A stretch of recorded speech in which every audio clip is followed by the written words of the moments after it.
చదువుకోవటానికి కాలేజీకి వెళ్ళి సాయంత్రానికి రావలసిన మన ఇంట్లో ఆడపిల్ల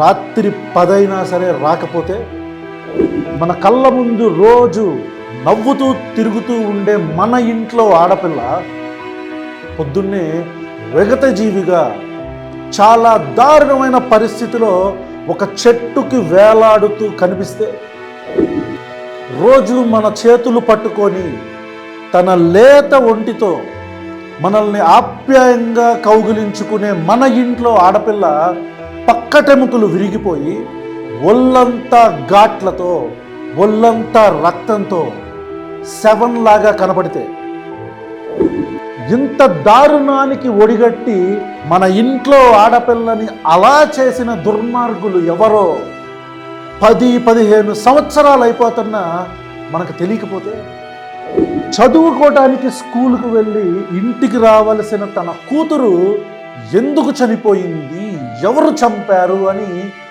చట్టాలు న్యాయ వ్యవస్థల చుట్టూ తిరుగుతున్న తల్లిదండ్రులకి ఒక దశాబ్దం కాలం పాటు సమాధానం దొరక్కపోతే అలాంటి ఒక కథనే ఈరోజు మేము మీకు చెప్పబోతున్నాం. ఇంకా మన మధ్యలోనే తిరుగుతున్న ఆ మృగాలెక్కడ?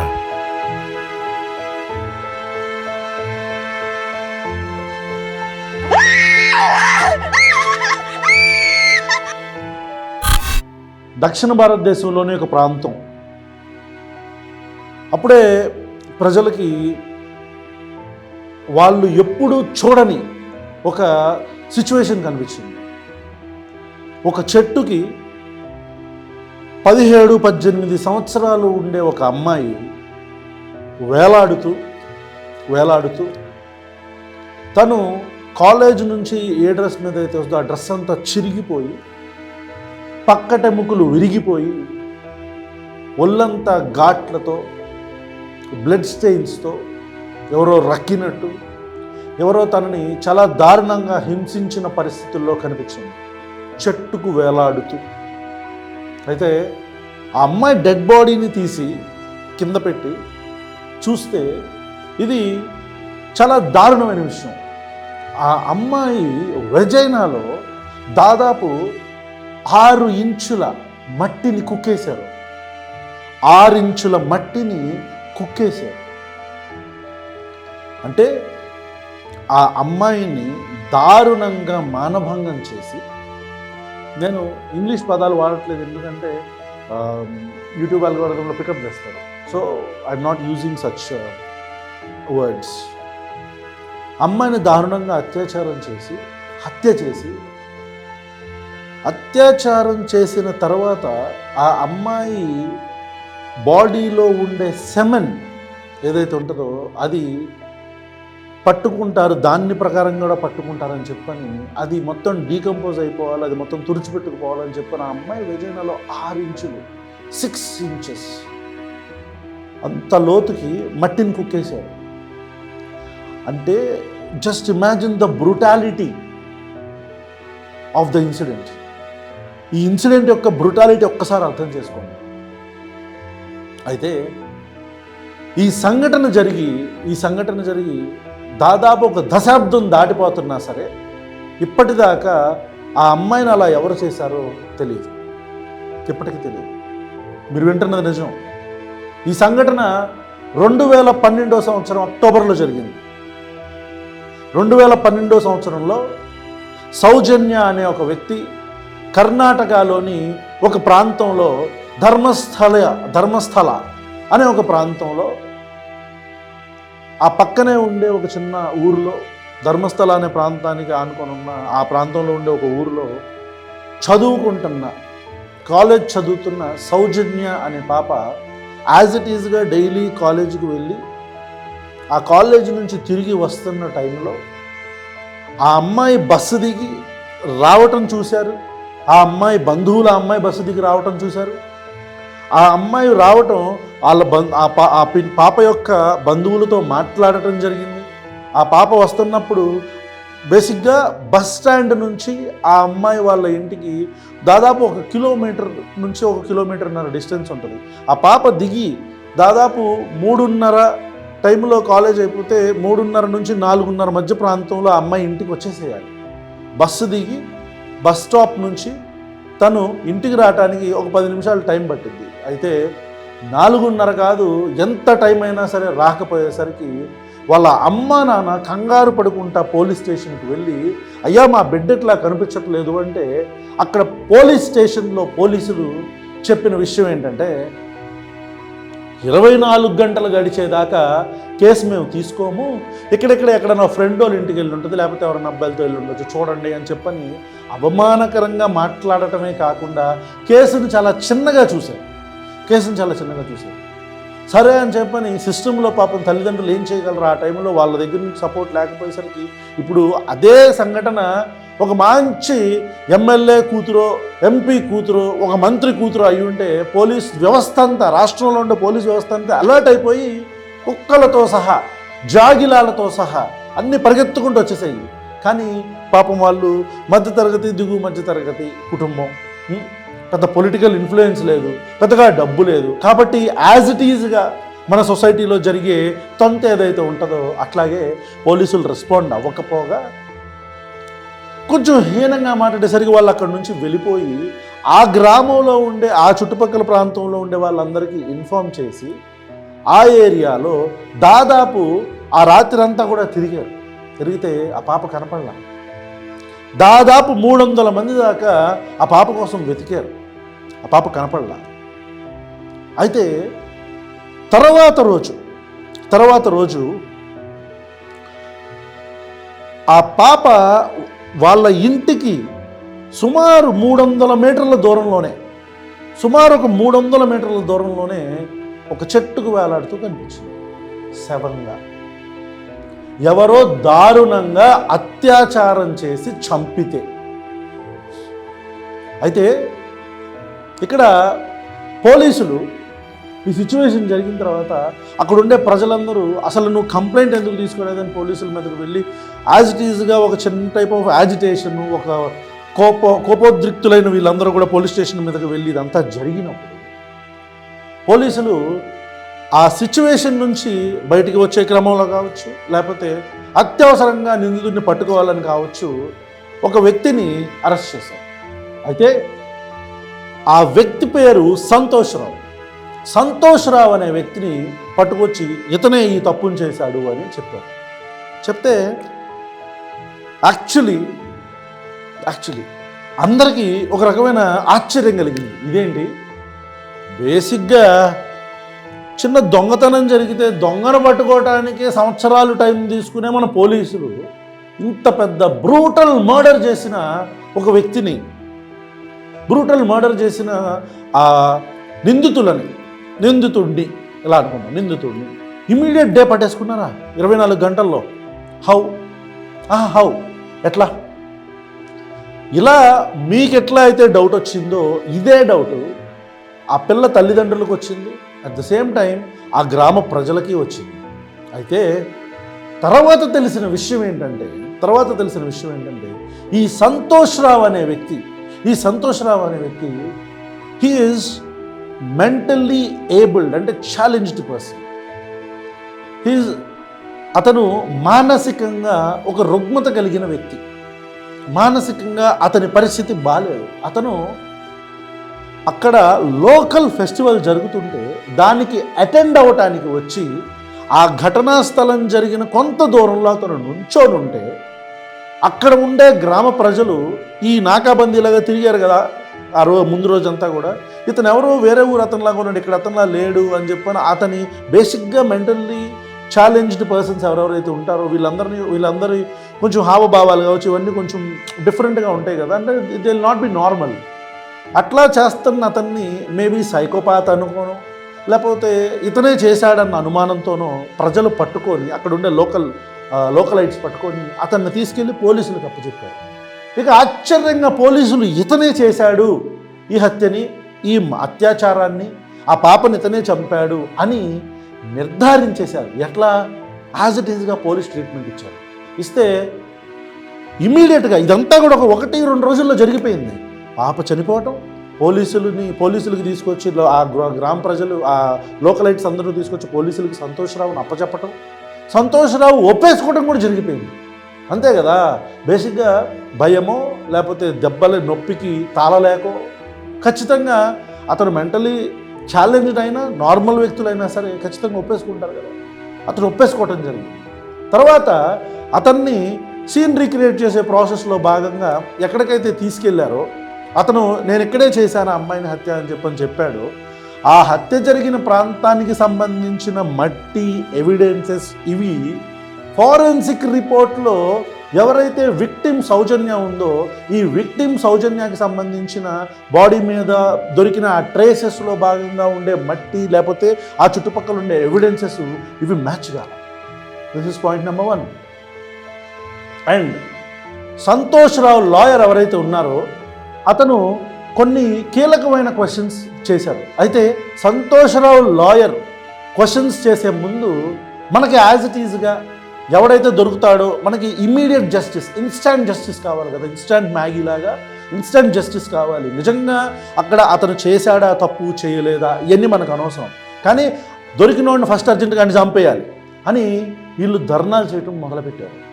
అతను చేశాడా చేయలేదా పక్కన పెడితే, అతను మెంటలీ ఇల్, హీస్ మెంటలీ ఛాలెంజ్డ్ అనే పరిస్థితిని కూడా అర్థం చేసుకోకుండా అక్కడుండే లోకలైట్స్ అందరూ కూడా అతన్ని ఎగ్జిక్యూట్ చేయాలి, అతన్ని చంపేయాలి అనే ఒక నినాదాలతో ఉద్యమాలు చేయటం మొదలుపెట్టారు. అక్కడ యాజిటేషన్స్ చేయటం మొదలుపెట్టారు. అయితే ఈ ట్రయల్ దాదాపు 3 సంవత్సరాలు జరిగింది. 3 సంవత్సరాలు జరిగితే సంతోష్రావు లాయర్ కీలకంగా మాట్లాడిన కొన్ని అంశాలు.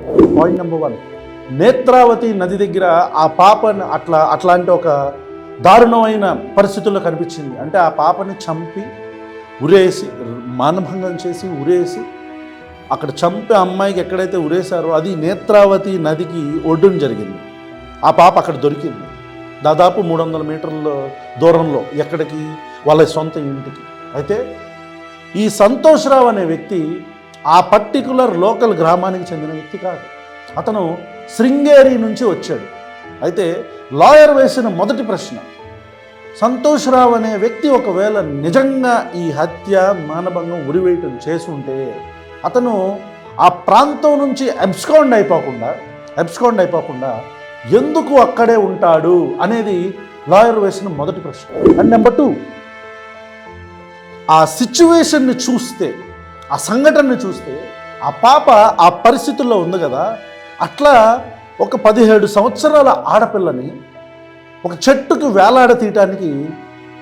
వేలాడతీసి ఆ పాప ఉన్న కండిషన్లో ఆ పాపను అలా చెప్పాను కదా మీకు ఇంత కండిషన్, అలాంటి ఒక కండిషన్లోకి తీసుకెళ్లాలంటే అది ఒక్కడితో అయ్యే పని కాదు. There should be multiple people, 2 or 3 or 4 or more than 1 అనేది కంపల్సరీ మనకు అర్థమవుతుంది చూస్తే. అలాంటి పరిస్థితుల్లో ఉన్న పాపని కేవలం సంతోష్రావు ఒక్కడే ఎట్లా డీల్ చేశాడు? ఈ క్రైమ్ని అతను ఒక్కడే చేయటంలో, ఖచ్చితంగా అతను ఒక్కడే చేశాడు అని పోలీసులు చెప్పడంలో ఎలాంటి ఆధారాలు లేవు. Because this is not done by only 1 person, ఇది మల్టిపుల్ పీపుల్ చేశారు అనేది సంతోష్రావు లాయర్ చెప్పిన మరొక అంశం. సంతోష్రావు లాయర్ చెప్పిన అడిగిన మూడో ప్రశ్న ఏంటంటే, ఇవన్నీ అతను రేస్ చేసిన క్వశ్చన్స్.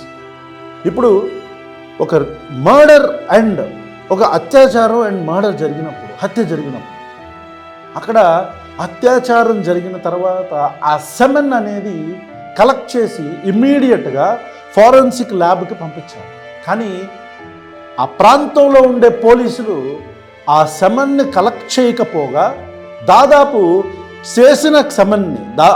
కలెక్ట్ చేసిన సెమెన్ని 15 రోజులు, అంటే దాదాపు 2 వారాల తర్వాత ల్యాబ్కి పంపించారు. కానీ అప్పటికే ఆ పర్టికులర్ సెమెన్ శాంపుల్ ఏదైతే ఉందో అది ఫంగస్ వచ్చేసింది, పాడైపోయింది.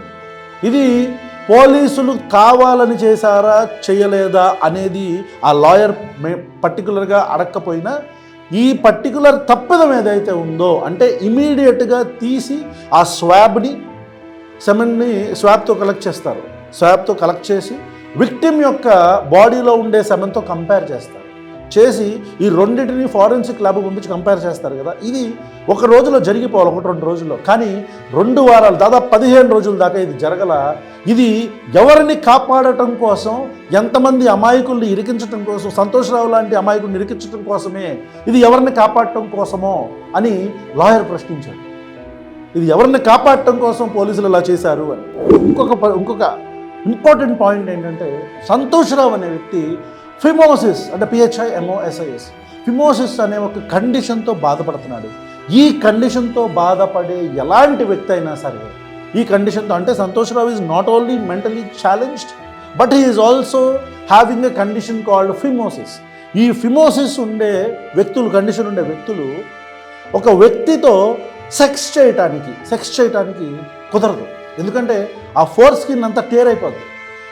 ఇంకా చాలా ఇబ్బందులు ఉంటాయి, మెడికల్ కండిషన్ కాబట్టి చాలా ఇబ్బందులు ఉంటాయి. I don't want to explain it. So సింపుల్గా చెప్పాలంటే, ఈ ఫిమోసిస్ అనే కండిషన్ ఉండే ఎలాంటి వ్యక్తి అయినా ఒక వ్యక్తిని మానభంగం చేయటానికి కష్టం, చేయలేరు. అలాంటి వ్యక్తి అంత బ్రూటల్గా ఇంకొక అమ్మాయిని ఎట్లా మానభంగం చేస్తాడు అనేది సంతోష్రావు లాయర్ అడిగిన మరొక ప్రశ్న. అయితే ఈ వాదనలన్నీ, ఈ రేస్ చేసిన పాయింట్స్ అన్నీ విన్న ఆ పర్టిక్యులర్ ప్రాంతానికి సంబంధించిన ప్రజలు, సౌజన్య తల్లిదండ్రులు, వీళ్ళందరికీ అరే ఇతను మాట్లాడుతుంది కరెక్టే కదా, మనమందరం సంతోష్రావే నిందితుడు అనుకుంటున్నాం, అతన్ని ఉరి తీయండి అంటున్నాం, 3 సంవత్సరాలు అయిపోయింది, దాదాపు 2015 దాకా వచ్చేసింది, ఇప్పటిదాకా కూడా కేసు ట్రయల్లోనే ఉంది. కానీ ఈ లాయర్ అడుగుతున్న ప్రశ్నలన్నీ కరెక్టే కదా, అతను మెంటలీ ఛాలెంజ్డ్ నెంబర్ 1, నెంబర్ 2 ఆ ఏరియా నుంచి అబ్స్కాండ్ అయిపోకుండా అక్కడే ఒక పిచ్చి వ్యక్తిలాగా తిరగటానికి కారణం ఏంటి?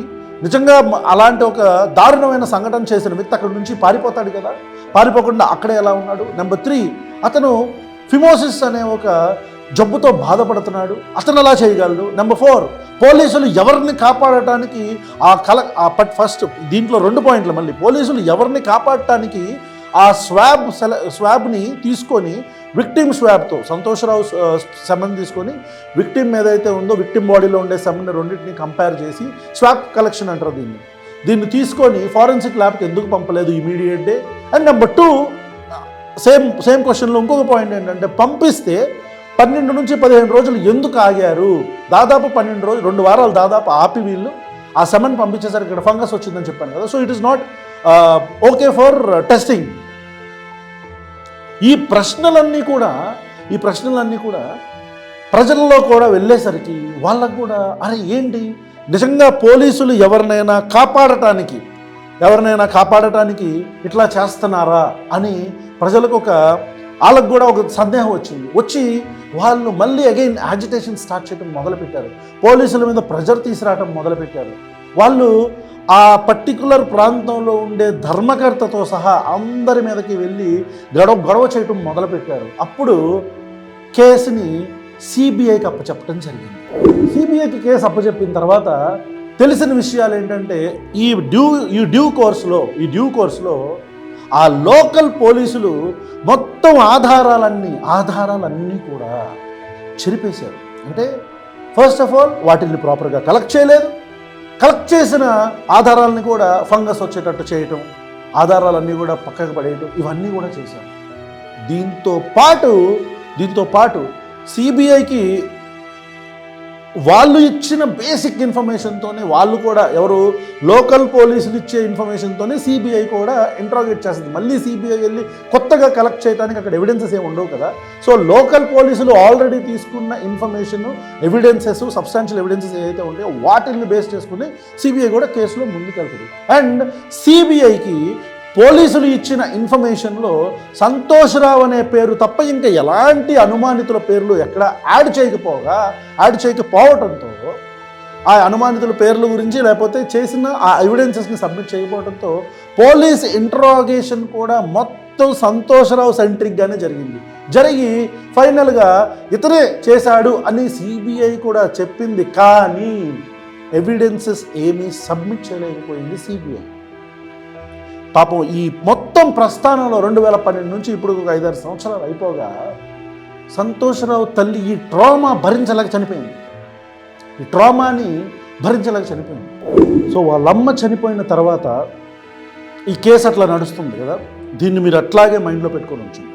అయితే ఇప్పుడు నేను చెప్పిన కొంత ఇన్ఫర్మేషన్ ప్రకారం మీకు కూడా ఆ పాప ఏదైతే బాడీ మీద ఉండే బ్లడ్ స్టెయిన్స్, సంతోష్ యొక్క డిఎన్ఏ లేకపోతే బాడీ మీద ఉండే సంతోష్ బ్లడ్, సెమెన్, వీటన్నిటికీ కూడా అంటే లేకపోతే సాయిల్ ఏదైతే ఆ పాప మీద ఉందో, ఆ పర్టికులర్ ఏరియాలో ఆ పాప డ్రెస్ మీద ఉందో అది, సంతోష్ బాడీ ఆ రోజు పట్టుకున్న షర్ట్ మీద ఉండే సాయిల్, ఒక్కటి కాదు, స్కిన్, సంతోష్ ఫింగర్స్ లేకపోతే బాడీ మీద ఉండే స్కిన్ ఆ పాప స్కిన్కి మ్యాచ్ అవ్వకపోతే ఇట్లా ఒకటి కాదు, హెయిర్, డిఎన్ఏ ఏది కూడా మ్యాచ్ అవ్వలేదు కదా. వీటితో మీకు కూడా ఒక చిన్న క్లారిటీ అంటే ఓకే ఇతనైతే చేస్తుండడు అనేది మీకు అర్థమై ఉంటుంది కదా. అట్ ద సేమ్ టైం నేను ఇందాక ఏం చెప్పాను, ఇట్లా ఆ పాపను ఉరేయటం అంటే ఒక తాడుతో ఉరేసి ఇట్లా వేయటం అని, ఎందుకంటే నెక్ మీద కూడా రోప్ మార్క్స్ ఉన్నాయి, చూశారు ఆల్మోస్ట్ అందరూ చూసిందే కదా అది. అయితే ఇదంతా కూడా సంతోష్ రావు అనే వ్యక్తి ఈ కేసులో నిందితుడు అవ్వకపోవచ్చు, ఒకవేళ నిందితుడైనా ఇతనితో పాటు ఇంకొంతమంది కూడా చేసుండొచ్చు అనేది మీకు కూడా ఒక చిన్న అనుమానం వచ్చుంటే మీకు మళ్ళీ ఈ కేసుని మళ్ళీ కొద్దిగా వెనక్కి తీసుకెళ్తాం. ఆ రోజు సంతోష్ రావుని కొంతమంది తీసుకొచ్చి గ్రామస్తులు ఆ ఏరియాలో ఉండేవాళ్ళు అప్పచెప్పారని చెప్పాను కదా. ఈ అప్పచెప్పిన వాళ్ళు మాలిక్ జైన్, ఉదయ జైన్ అండ్ ధీరజ్ కెల్లా జైన్. అయితే నేను ఇందాక చెప్పిన మాలిక్ జైన్, ధీరజ్ జైన్ అండ్ కెల్లా జైన్ అని చెప్పాను కదా, వీళ్ళ ముగ్గురు అదే రోజు ఏ రోజైతే ఆ పాప తప్పిపోయిందో అదే రోజు ఒక చోట నుంచొని ఆ ప్రాంతంలో నుంచొని మాట్లాడుకోవటం, కొన్ని మాటలు కూడా సౌజన్య యొక్క బంధువుల్లో ఒక ఆవిడ వినింది అనేది అక్కడ ఉండే గ్రామ ప్రజలు, సౌజన్య బంధువులు చెప్పే విషయం. ఆవిడేం వినింది అంటే, వీళ్ళ ముగ్గురు ఇప్పుడు వర్షం పడింది కదా, ఇంకేమీ చేయలేము కాబట్టి మనం లైట్ తీసుకొని వెళ్ళిపోదాం ఇక్కడి నుంచి అనే ఒక సంభాషణ ఆవిడ నడుస్తూ ఉన్నప్పుడు వీళ్ళ ముగ్గురు ఆ పక్కనే ఉండి మాట్లాడుకోవటం వినిందంట. అయితే ఏ రోజైతే సౌజన్య తప్పిపోయింది అదే రోజు వర్షం పడటం అనేది జరిగింది. ఇక రెండో విషయం, 300 మంది వెతికితే 300 మంది దాదాపు ఆ గ్రామస్తులందరూ, ఆ గ్రామంలో ఉండేవాళ్ళు, ఆ లోకలైట్స్ అందరూ కలిసి వెతికితే కనిపించని సౌజన్య తర్వాత రోజు ఇమీడియట్గా ఒక 300 మీటర్ల డిస్టెన్స్లోనే, తన ఇంటికి ఒక 300 మీటర్ల డిస్టెన్స్లోనే ఊరేసుకొని ఎట్లా కనిపించింది అంటే, ఈ 300 మందికి కనిపించలేదా, లేకపోతే ఈ 300 మందికి వెతికినప్పుడు అక్కడ అమ్మాయి లేకుండా రాత్రికి రాత్రి ఆ అమ్మాయిని తీసుకొచ్చి ఎవరైనా పెట్టారా అనేది ప్రశ్న. నేను ఇందాక చెప్పిన 3 పేర్లతో పాటు నిశ్చల్ జైన్ అనే ఒక పేరు కూడా మీరు గుర్తుపెట్టుకోవాలి. ఈ 4 వ్యక్తులు ఒకళ్ళకొకళ్ళు సంబంధం ఉంది, వాళ్ళందరూ బంధువులు. అయితే ఈ మాలిక్ జైన్ అనే వ్యక్తి ధర్మస్థల ట్రస్ట్కి అకౌంటెంట్, ధీరజ్ కెల్లా జైన్ అన్నపూర్ణ ట్రస్టులో అకౌంటెంట్కు కొడుకు. నిశ్చల్ జైన్, ఈ నిశ్చల్ జైన్ పేరు బాగా మీరు గుర్తుపెట్టుకోవాలి. ఇతను అక్కడ ఉండే లోకల్ ఎంపీ వీరేంద్ర హెగ్డేకి మేనల్లుడు, నెఫ్యూ. వీరేంద్ర హెగ్డే ఆ ధర్మస్థల అనే టెంపుల్కి, ఆ ట్రస్ట్కి ఒక 20 సంవత్సరాలుగా అడ్మినిస్ట్రేటర్గా ఉండటమే కాకుండా హీఈస్ ద ఆఫీషియల్ ధర్మకర్త ఆఫ్ ధర్మస్థల టెంపుల్. ఇతనికి సంబంధించిన మేనల్లుడు నెఫ్యూ ఎవరైతే ఉన్నారో ఈ నిశ్చల్ జైన్, అతను ఇందాక చెప్పిన పేర్లు ఏదైతే ఇంకొక 2 జైన్లు చెప్పానే, వీళ్ళందరూ కూడా ఒకళ్ళకి ఒకళ్ళ సంబంధం ఉండటమే కాకుండా వీళ్ళకి బ్యాక్గ్రౌండ్లో ఆల్రెడీ ఒక క్రిమినల్ రికార్డ్ అనేది ఉంది. అలా ఉండటంతో అక్కడుండే గ్రామస్తులు, సౌజన్య తల్లిదండ్రులు వీళ్ళ పేర్లను తీసుకొని వీళ్ళే ఈ హత్య చేశారేమో, వీళ్ళే ఈ మానభంగం చేసి నా కూతుర్ని చంపేశారేమో అని వాళ్ళకి డౌట్ వచ్చింది. అయితే ఇందాక చెప్పిన 4 పేర్లలో నిశ్చల్ జైన్ మాత్రమే ఇతనికి నెఫ్యూ, ఈ రాజ్యసభ ఎంపీ వీరేంద్ర హెగ్డేకి. ఈ వీరేంద్ర హెగ్డే లోకల్ ప్రజల దగ్గర నుంచి విపరీతమైన ప్రెషర్ రావడంతో నా మేనల్లుడు ఆ జరిగిన టైంలో అసలు ఆ ప్రాంతంలో లేడు, అతను అవుట్ ఆఫ్ కంట్రీ ఉన్నాడు అని చెప్పని ప్రెస్ మీట్ పెట్టి మరీ పాస్పోర్ట్ని చూపించడం జరిగింది.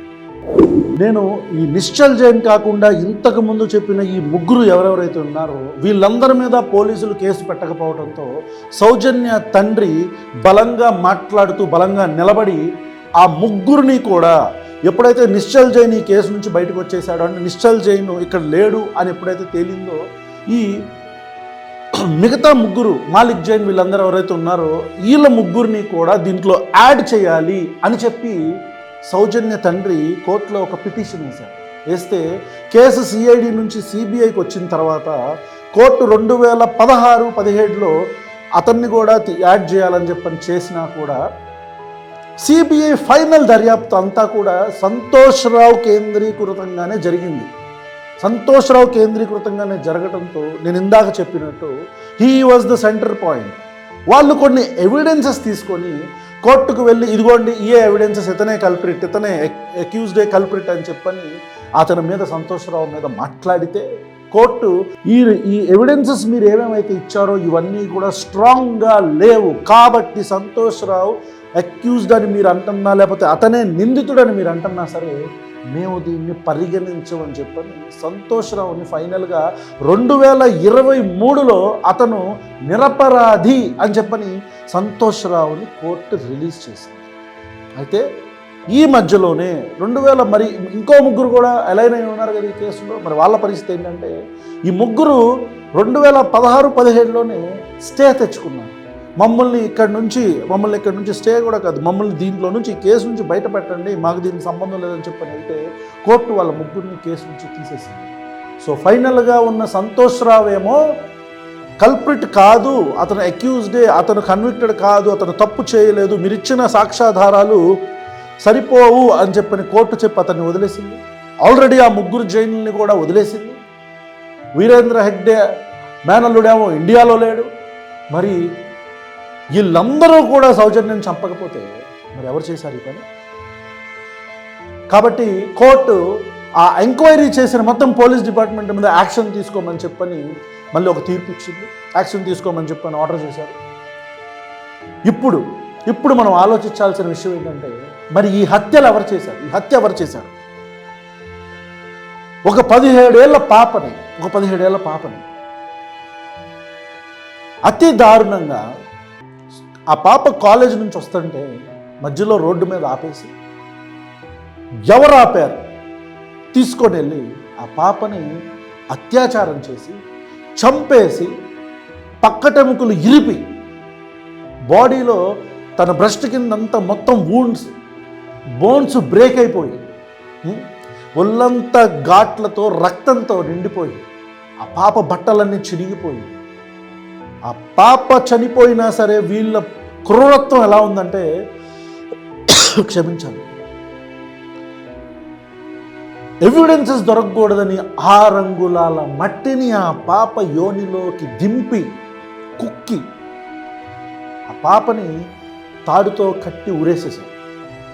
ఇంత దారుణానికి పాల్పడిన లుచ్చా నా కొడుకులు ఇంకా ఈ సిస్టంలో ఎలాంటి శిక్ష పడకుండా తిరుగుతానే ఉన్నారు.